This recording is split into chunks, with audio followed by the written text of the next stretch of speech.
Big boss ಚೆನ್ನಾಗಿ ಬರ್ತಿದೆ. ಅದರಲ್ಲಿ ವಿನ್ ಆಗೋದಂದ್ರೆ ಗಿಲ್ಲಿನೇ ಅನ್ಸುತ್ತೆ. ಗಿಲ್ಲಿ ಯಾಕೆ ವಿನ್ ಆಗ್ಬೇಕು ನಿಮ್ಗೆ? ಅವ್ರು ತುಂಬ ಚೆನ್ನಾಗಿ ಆಡ್ತಿದ್ದಾರೆ. ಆಟನೇ ಆಡ್ತಿಲ್ಲ ಅಂತಿದ್ದಾರೆ ಎಲ್ರು. ಇಲ್ಲ ಚೆನ್ನಾಗಿ ಆಡ್ತಿದ್ದಾರೆ. ಎಲ್ಲರಿಗೂ ಅವರೇ ಗೆಲ್ಲಬೇಕು ಅಂತ ಇದಿದೆ, ಅವರೇ ಗೆಲ್ಲೋದು. ಅದ್ರಲ್ಲಿ ನಿಮ್ ಫೇವರೇಟ್ ಒನ್ ಯಾರು? ರಕ್ಷಿತಾ ಗಿಲ್ಲಿ ಇಬ್ರು. ಇಬ್ರು ಫೇವರೇಟ್. ರಕ್ಷಿತಾ ಏನಕ್ಕೆ ಇಷ್ಟ? ರಕ್ಷಿತಾ ಅವರು ಚೆನ್ನಾಗಿ ಆಡ್ತಿದ್ದಾರೆ. ಅವರು ಗೆಲ್ಲಬೇಕು ಅಂತ ಇಷ್ಟ ಇದೆ. ಅವರು ಇಲ್ಲ ಗಿಲ್ಲಿ. ಇವಾಗ ನಿನ್ನೆ ಸೀಸನ್ಸ್ ಎಲ್ಲ ನೋಡಿದ್ರ ಕಿಚ್ಚ ಸುದೀಪ್ ಅವ್ರು ಬಂದಿರೋದು. ಸೊ ಗಿಲ್ಲಿ ಅವ್ರಿಗೆ ಒಂದ್ ಕ್ಲಾಸ್ ತಗೊಂತಾರೆ, ಅಂದ್ರೆ ನಾಮಿನೇಷನ್ ನ ಕಾವ್ಯ ಅವ್ರನ್ನ ಗೆಲ್ಸೋಕೋಸ್ಕರನೇ ಮಾಡಿದ್ರಿ ಅಂತ ಹೇಳಿ. ಸೊ ಇದ್ರ ಬಗ್ಗೆ ಏನ್ ಹೇಳ್ತೀರಾ? ಹೌದು ಅನ್ಸುತ್ತೆ.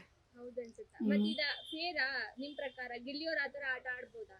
ಇಲ್ಲ ಮತ್ತೆ ಹಿಂಗ್ ಆಟ ಆಡಿದ್ರೆ ಅವ್ರ ಫಿನಾಲೆ ಒಳಗಡೆ ವಿನ್ ಆದ್ರೆ ಉಳ್ದಿರೋರ್ಗೆ ಮೋಸ ಆಗುತ್ತಲ್ವಾ?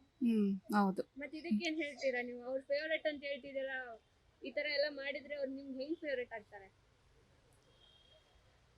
ಯಾರು ಗಿಲ್ಲಿ? ರಕ್ಷಿತಾ ಅವರ? ಗಿಲ್ಲಿ ಅವರು ಕಾವ್ಯನ ಉಳ್ಸಕ್ಕೋಸ್ಕರ ನಾಮಿನೇಷನ್ ಅಲ್ಲಿ ಎಲ್ರು ಯಾರೇ ಬಂದ್ರು ಅವ್ರನ್ನ ಕನ್ಸಿಡರ್ ಮಾಡ್ತಿರಲ್ಲ. ಸೊ ಕಾವ್ಯ ಅವ್ರನ್ನೇ ಕನ್ಸಿಡರ್ ಮಾಡಿ ಉಳ್ದವ್ರನ್ನ ನಾಮಿನೇಟ್ ಮಾಡ್ತಾರೆ. ಇದ್ರ ಬಗ್ಗೆ ಕಿಚ್ಚ ಸುದೀಪ್ ಅವ್ರು ಕೇಳ್ತಾರೆ, ಯಾಕೆ ಹಂಗ್ ಮಾಡಿದ್ರಿ ಅಂತ ಹೇಳಿ. ಅವ್ರು ಅದು ಸರಿಯಾಗಿಲ್ಲ ಅಂತ ಹೇಳಿ ಇಡೀ ಒಂದು ಸೀಸನ್ ಒಳಗಡೆನ ಅವ್ರನ್ನೊಬ್ಬರನ್ನೇ ಉಳಿಸ್ಕೊಂಡು ಎಲ್ಲರನ್ನೂ ನಾಮಿನೇಟ್ ಮಾಡ್ತಾರೆ ಅವ್ರ ಕ್ಯಾಪ್ಟನ್ಶಿಪ್ ಒಳಗಡೆ.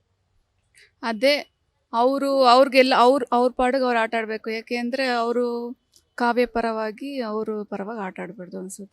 ಅಂದ್ರೆ ಇವಾಗ ಕಾವ್ಯ ಅವ್ರನ್ನು ಫಿನಾಲೆ ಕರ್ಕೊಂಡು ಹೋಗ್ತೀನಿ ಅಂತ ಆಲ್ರೆಡಿ ಹೇಳ್ಬಿಟ್ಟಿದ್ದಾರೆ ಅವರು. ಮೋಸ್ಟ್ಲಿ ಇಲ್ಲ ಗಿಲ್ಲಿ ಅವರು ಇಲ್ಲ ರಕ್ಷಿತಾ ಇಬ್ಬರಲ್ಲಿ ಗೆಲ್ಬೋದು ಅನ್ಸುತ್ತೆ ಅಷ್ಟೇ.